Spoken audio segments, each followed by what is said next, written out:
এই লোকটির হাতের আঙ্গুল যে জিনিসেই স্পর্শ করছে সেটাই সাথে সাথে ছোট হয়ে যাচ্ছে। সে শুধু দাঁত ব্রাশ করতে চেয়েছিল, কিন্তু ব্রাশটি মুহূর্তেই ছোট হয়ে গেল। ব্রাশটি একেবারে হাতের নখের সমান হয়ে গেল।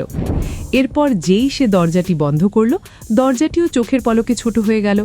লোকটি ভাবল সে নিশ্চয়ই কোনো ভূত দেখেছে। এরপর সে কোক খেতে চাইল, কিন্তু সেখানেও একই ঘটনা ঘটল। সে ফ্রিজ থেকে কোক বের করতে গেল, কিন্তু তার হাতের স্পর্শ লাগতেই কোকের ক্যানগুলো সব মিনি কোক হয়ে গেল। অগত্যা সে ভাবল স্টেক ভাজি করে খাওয়া যাক, কিন্তু ওভেনে হাত দিতেই মাইক্রোওয়েভ ওভেনটি লুডুর ছক্কার মতো ছোট হয়ে গেল।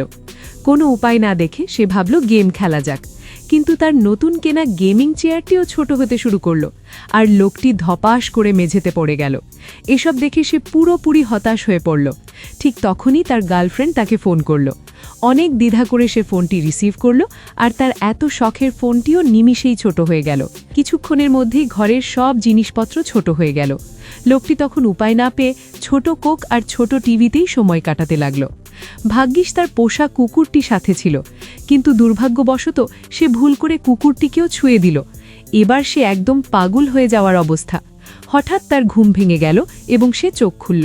সে দেখল ঘরের সব কিছু আবার আগের মতো স্বাভাবিক হয়ে গেছে। সে দৌড়ে কিচেনে গিয়ে ওভেনটি চেক করল। তার প্রিয় গেমিং চেয়ারটিও একদম ঠিকঠাক আছে। সে খুশিতে দৌড়ে যেই দরজার বাইরে গেল, অমনি সে থ হয়ে গেল। মনে হচ্ছে তার খুশি হওয়াটা একটু বেশিই তাড়াতাড়ি হয়ে গিয়েছিল, কারণ আসলে তার পুরো বাড়িটাই ছোট হয়ে গেছে।